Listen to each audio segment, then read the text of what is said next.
That beautiful boat is Home Sweet Home, and we've been all sorts of exciting places in it. A few years back, I had this crazy idea that I would move my family out of our house and into a boat, and we would explore the eastern United States by waterways on this thing called America's Great Loop.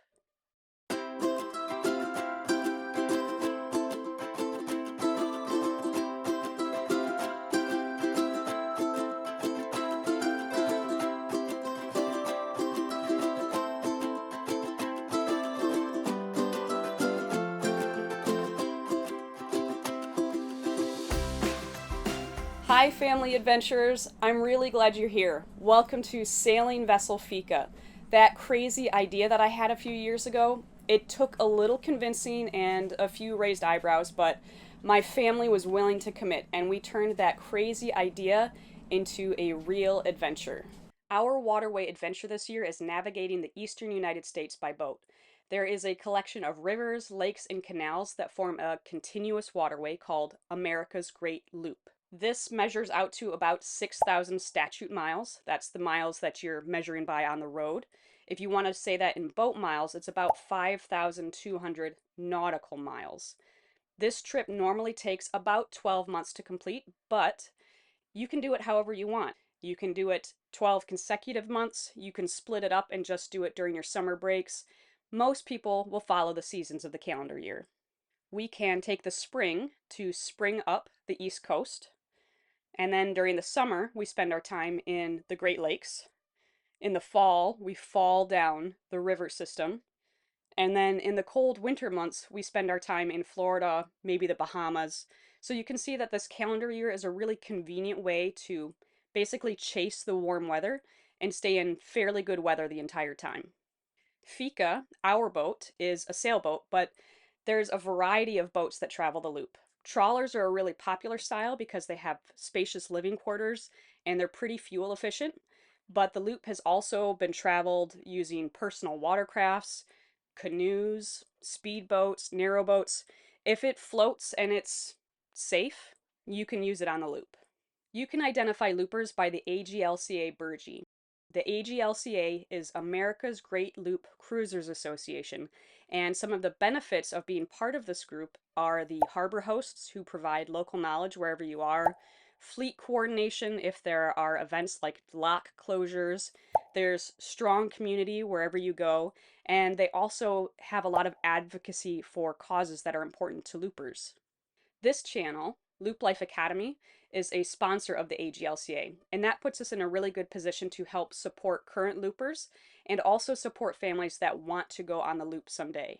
A lot of people will do this trip for the adventure, but what they find is that a lot of friendships are formed, and these friendships can be as memorable as the scenery.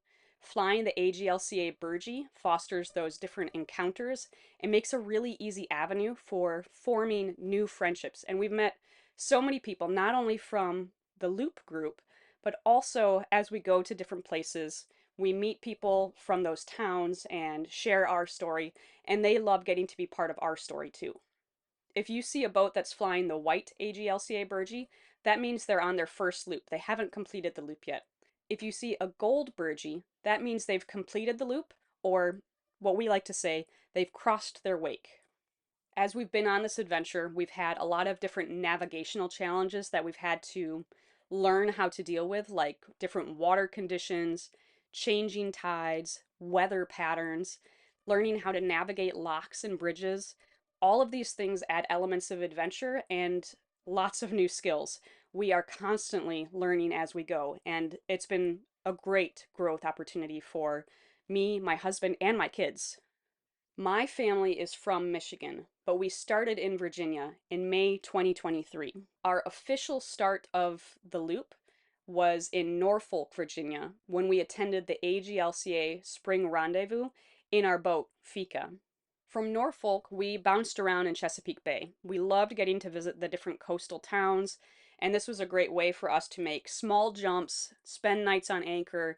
We had easy dinghy rides to shore, and this was a great way for us to really just get started on our loop. Once we got to the north end of the Chesapeake Bay, we arrived in the C&D Canal, and then we took that canal to the Delaware River. From the Delaware River, we came out to the Atlantic Ocean. Once out to the Atlantic, we took a long overnight sail to Sandy Hook Bay, just outside of New Jersey's Atlantic Highlands, and we anchored there.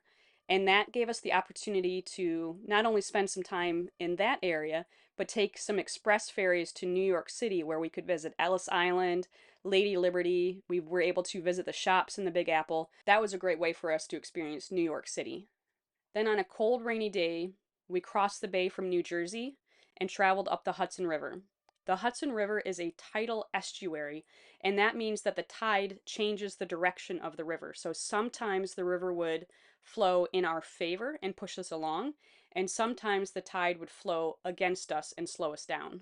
Once we arrived in Catskills, New York, this was a good place for us to take our mast down. Our air draft, which is the height from the water to the very top of our boat, which is the top of our mast, is 55 feet.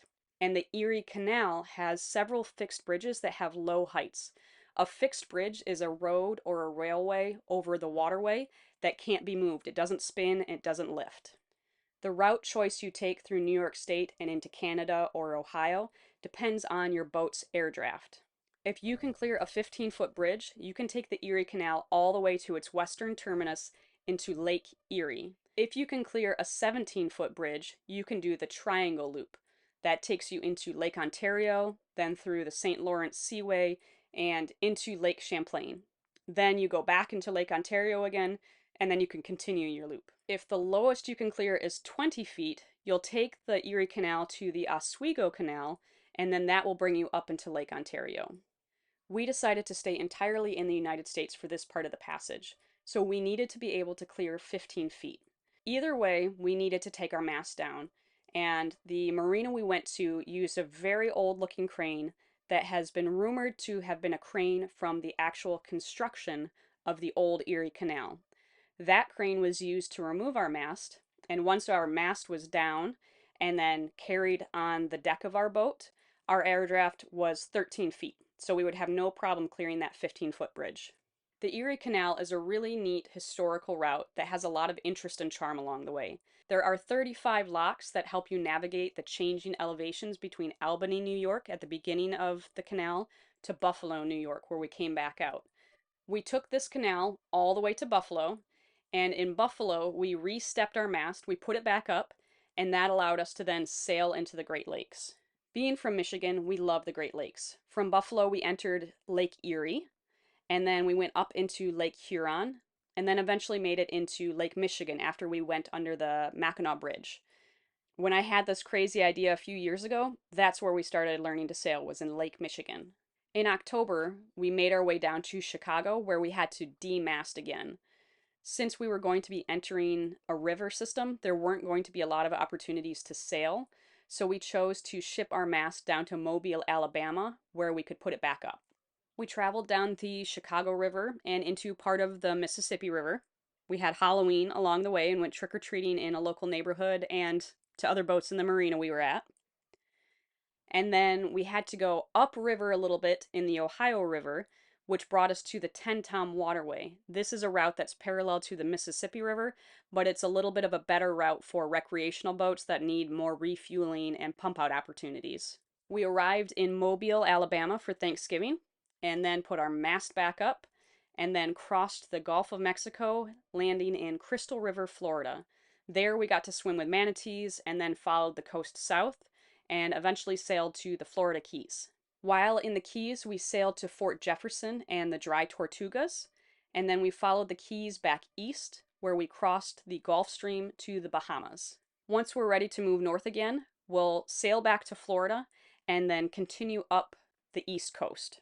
When we re-enter Norfolk, we will cross our wake, that is, we'll finish our loop, and we'll earn the gold burgee.